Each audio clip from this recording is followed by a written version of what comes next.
Olá, meus irmãos, eu sou o pastor Flávio, da Igreja do Evangelho Simples. Essa é a videoaula 16. Hoje nós vamos falar de Apocalipse no capítulo 11, páginas 30, 31 e 32 da apostila. O verso 1 relata que João recebeu um caniço no formato de uma vara e recebeu a ordem de medir o santuário de Deus. É muito importante nós entendermos que santuário é esse mencionado aqui no versículo 1, porque esse santuário tem uma relação direta com os acontecimentos a partir desse ponto. Nós podemos descartar algumas hipóteses. A primeira hipótese descartada é que não se tratava de um templo na época de João, porque o templo dos judeus foi destruído no ano 70 depois de Cristo e o Apocalipse só foi escrito no ano de 96. Então o templo já tinha sido destruído há 26 anos antes. Então não é uma referência ao tempo de João.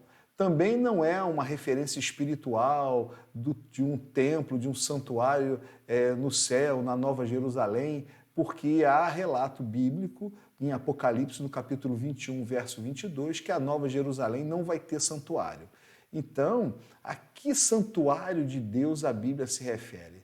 Muitos teólogos concordam que esse santuário vai ser um santuário construído no início do período da Grande Tribulação, dos 7 anos da Grande Tribulação. E isso vai marcar a manifestação do anticristo nesse período. Por isso, é muito importante entender esse santuário e isso acaba tendo uma importância relevante, sendo um marco relevante na história e na marcha dos acontecimentos. Essa figura que eu vou projetar agora está na página 30 da apostila. É uma imagem do templo na época do Novo Testamento, do templo construído, né, do segundo templo construído, esse mesmo templo que foi destruído no ano 70. Você pode ver à sua esquerda aqui o lugar santíssimo, o Cod Sacod Hashem, num local que só o sumo sacerdote tinha acesso, ele entrava nesse local uma vez por ano. Aí, ao redor, o lugar santo, ao redor, um lugar, o átrio dos israelitas, o altar onde eram feitos os sacrifícios, né, o local do sacrifício. E na parte direita tinha o átrio das mulheres, tinha um alpendre, tinha algumas câmeras de armazenamento de madeiras, de óleo e etc. E mais no extremo direito, a porta formosa da entrada do templo. Toda essa imagem em cinza, ela é reduzida na imagem inferior do canto direito, onde você pode ver esse templo cercado pelos muros de Jerusalém, cercado pela Fortaleza Antônia, pela Porta Dourada, o Pórtico de Salomão e a passagem entre os átrios. O átrio dos gentios é importante porque ele vai ser mencionado aqui no capítulo 11, ficava ao redor do templo. Os gentios não podiam entrar no templo, somente os judeus podiam entrar nesse local que você está vendo em cinza, mas em volta, ainda nos limites do muro do Templo de Jerusalém, os gentios poderiam ficar. É muito importante ter uma visão gráfica do Templo de Jerusalém e o que tinha ao redor, né? Porque o versículo 2 menciona esse átrio exterior e João recebe ordem de não medir, não meça o átrio exterior porque ele foi dado aos gentios. Então, o átrio exterior referido no versículo 2 é justamente essa parte em volta do Templo de Jerusalém, onde só podiam entrar os judeus. É interessante no versículo 2 que ele fala que esse átrio exterior foi entregue aos gentios por 42 meses e que os gentios, por esse tempo de 42 meses, calcarão os pés à cidade santa. É muito importante também entender esse período de tempo relatado aqui, 42 meses. Mas para você entender 42 meses, que também é a mesma coisa de 1.260 dias, é a mesma coisa do que 3 anos e meio, é a mesma coisa do que tempo, tempos e metade de um tempo, né, que é a metade do período da grande tribulação, nós temos que voltar e entender muito bem as 70 semanas de Daniel, a profecia que foi dada a Daniel muitos anos antes de Cristo, e que explica muito bem a que se refere esse tempo relatado aqui em Apocalipse. A partir desse ponto do capítulo 11, nós vamos ver vários relatos desse tempo, às vezes falando 1.260 dias, às vezes falando tempo, tempos e metade de um tempo, às vezes falando 3 anos e meio. Todas essas referências se referem basicamente aos mesmos períodos, ou é a primeira metade da grande tribulação, ou é a segunda metade da grande tribulação. Mas a base desse entendimento está lá em Daniel. Então vamos rever um pouquinho a profecia das 70 semanas de Daniel. Nós vamos ler o livro de Daniel no capítulo 9, do verso 24 ao 27. Está escrito assim: 70 semanas estão determinadas sobre o teu povo e sobre a tua cidade, a tua santa cidade, para fazer cessar a transgressão, para dar fim aos pecados, para expiar a iniquidade, para trazer a justiça eterna, para selar a visão e a profecia e ungir o santo dos santos. Importante aqui nós entendermos que é uma profecia exclusiva para Israel e para Jerusalém, para a cidade de Jerusalém. Nós já falamos isso em aulas anteriores. No verso 25, começa a descrição desse tempo das 70 semanas, que nós entendemos que são semanas de anos. Cada semana dessa tem 7 anos.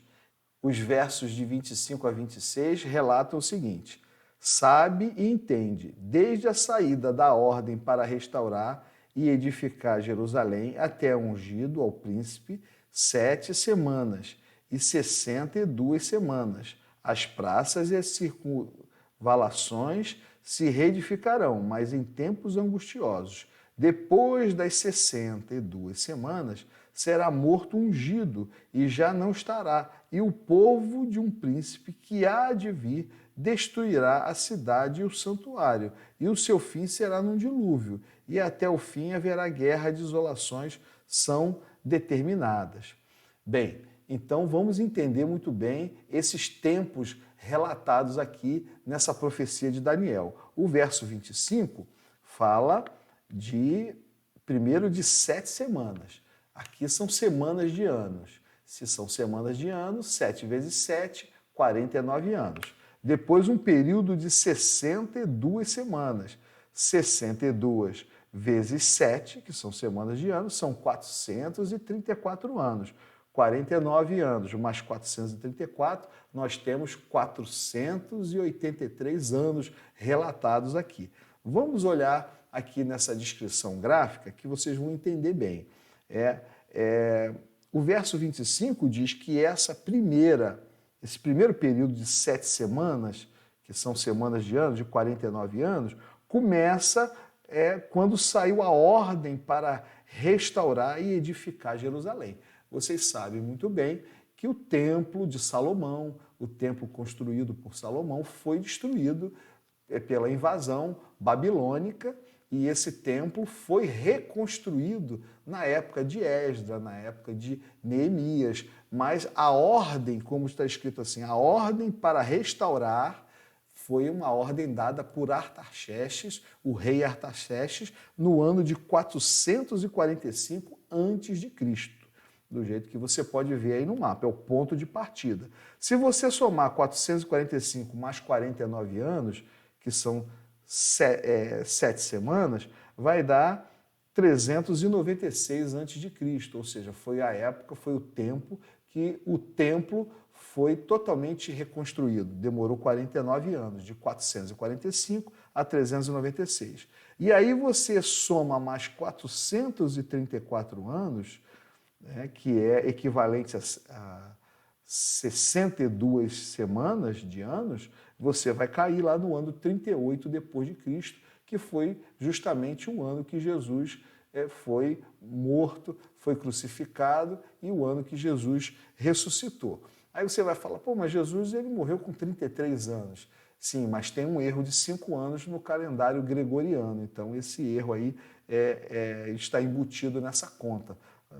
No final dessas 62 semanas, como diz o verso 26, você vai ler em Daniel, está dizendo, depois dessas 62 semanas, será morto um ungido. Que ungido é esse? Ungido é Jesus.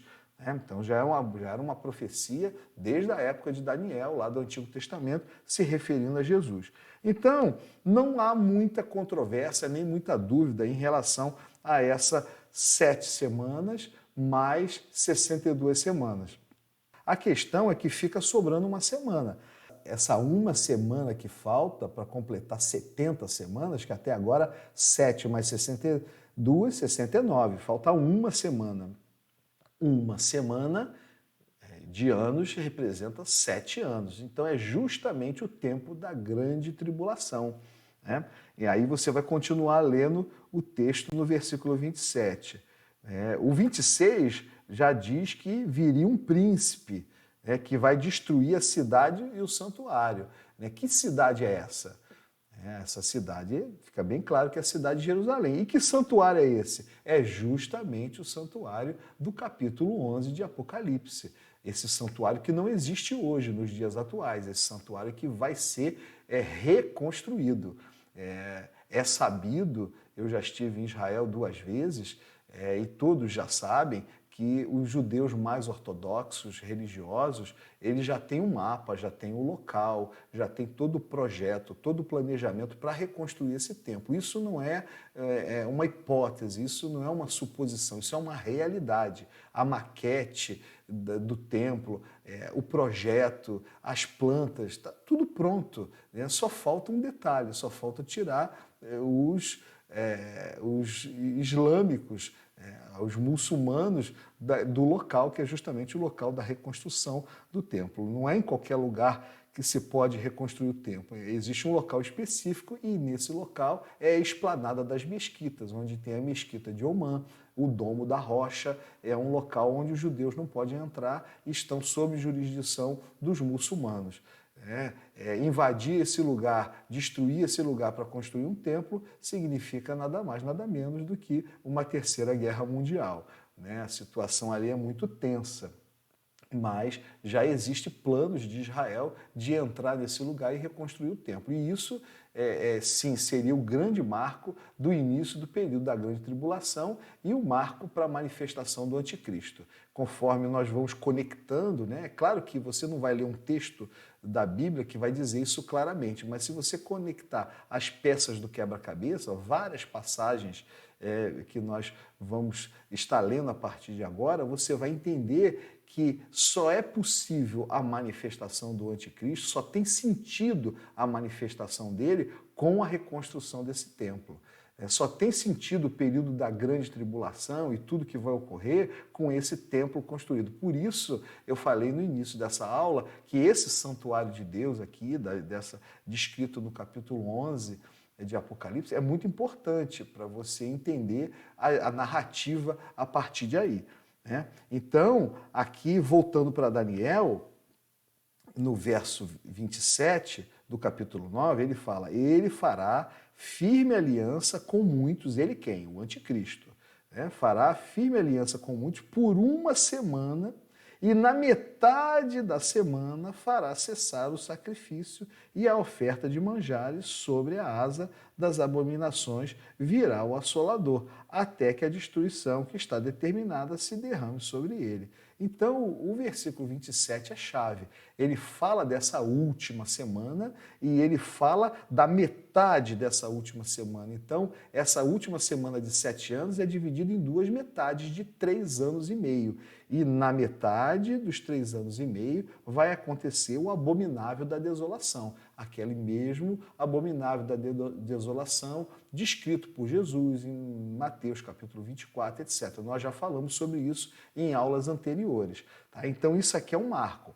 Vamos ver nesse gráfico aqui, nós vamos acompanhar, você vai entender a ordem dos acontecimentos. Então está ali, ano 445 a.C., a ordem de Artaxerxes para reconstruir o templo. Aí passam-se 49 anos, 396 a.C., o templo já está reconstruído. Aí mais 434 anos, equivalente a 62 semanas da profecia, no ano 38, Jesus morre e ressuscita. Tá? E aí tem um tempo, esse períodozinho vermelho é o tempo da graça, a dispensação da graça, a era da igreja. É o tempo que nós estamos vivendo. Esse não conta na profecia de Daniel. Tá?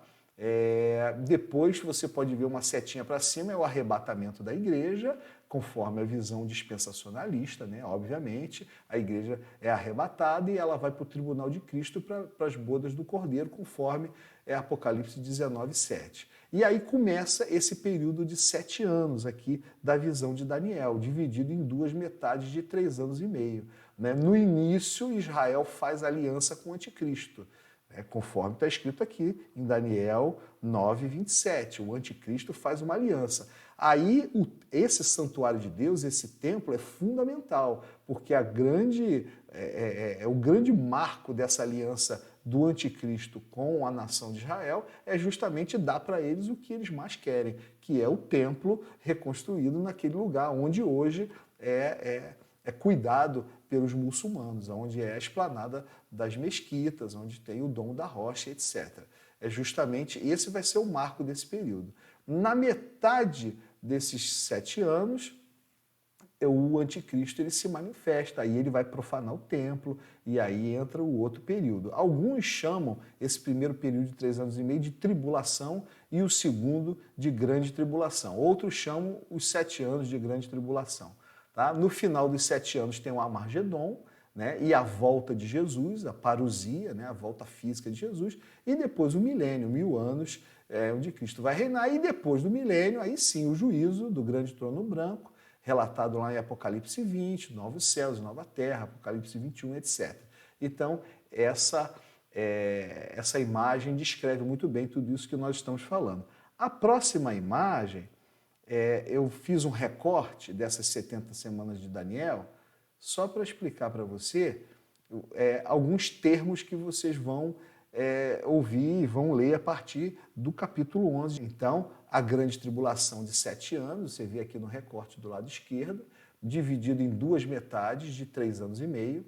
Esses 3 anos e meio correspondem a 42 meses, 42 meses corresponde a 1.260 dias, e 1.260 dias, 42 meses, 3 anos e meio, corresponde ao que a Bíblia chama de tempo, tempos e metade de tempo. Tempo seria 1 ano, tempos, 2 anos, e metade de um tempo, meio, né? 6 meses. Tá? Então, é importante você saber que toda essa nomenclatura diz respeito a esse período aqui que nós acabamos de estudar.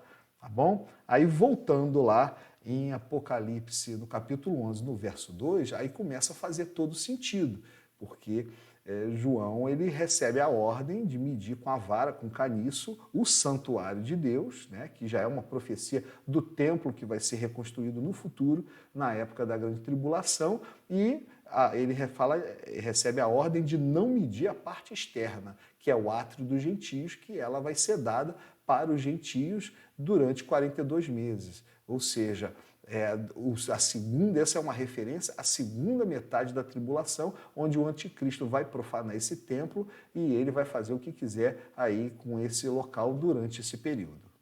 O verso 3 do capítulo 11 introduz 2 novos personagens aí na narrativa. São 2 testemunhas. Essas 2 testemunhas pregam, profetizam em nome de Deus e a Bíblia diz no verso 3 que elas profetizam durante 1.260 dias. Então, como nós acabamos de falar, sempre que você ler 1.260 dias, ou tempos e metade de um tempo, ou 3 anos e meio, você sabe que tem a ver com o mesmo período, ou da primeira metade da grande tribulação, ou da segunda metade. Aqui, nesse caso, as 2 testemunhas vão profetizar na primeira metade, nos primeiros 3 anos e meio.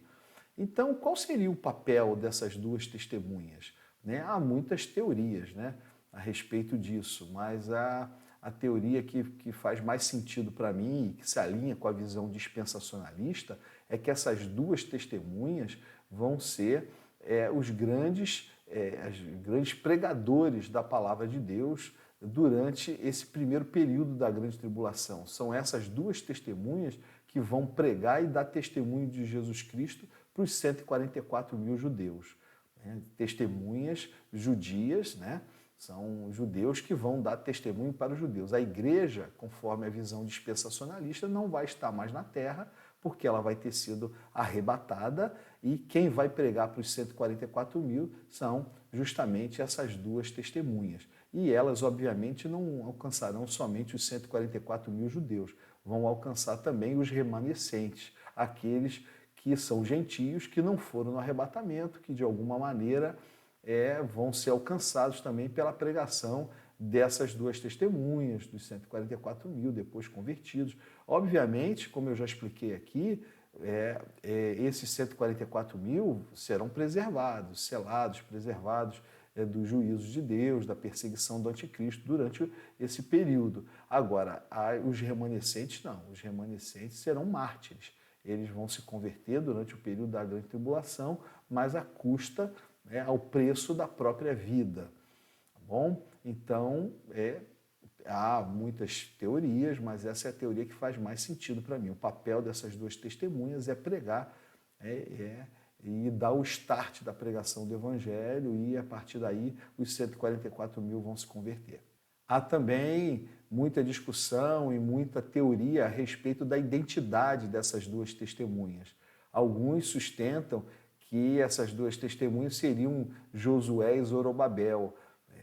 Esses personagens foram citados na visão do profeta Zacarias, Zacarias capítulo 3, verso 1, Zacarias capítulo 4, verso 1 ao 3, e Zacarias no capítulo 4, verso 11 a 14.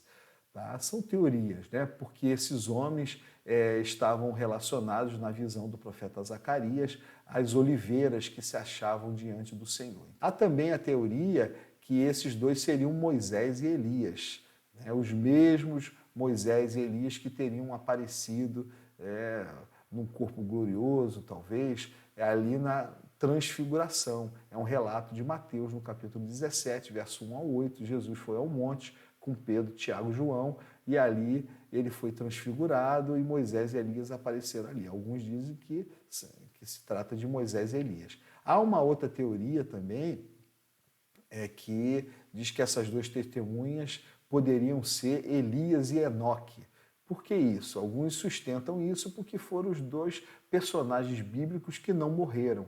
Tanto Elias quanto Enoque foram arrebatados vivos e não morreram. Então, para que se cumprisse o que está escrito em Hebreus, no capítulo 9, 27, que ao homem é destinado morrer uma só vez, que eles teriam que passar pela morte, etc., alguns relatam que isso poderia ser, né, o Elias e o Enoque, e também Elias seria uma referência ao texto de Malaquias, capítulo 4, versos 5 e 6, quando ele diz que Elias ia voltar, etc.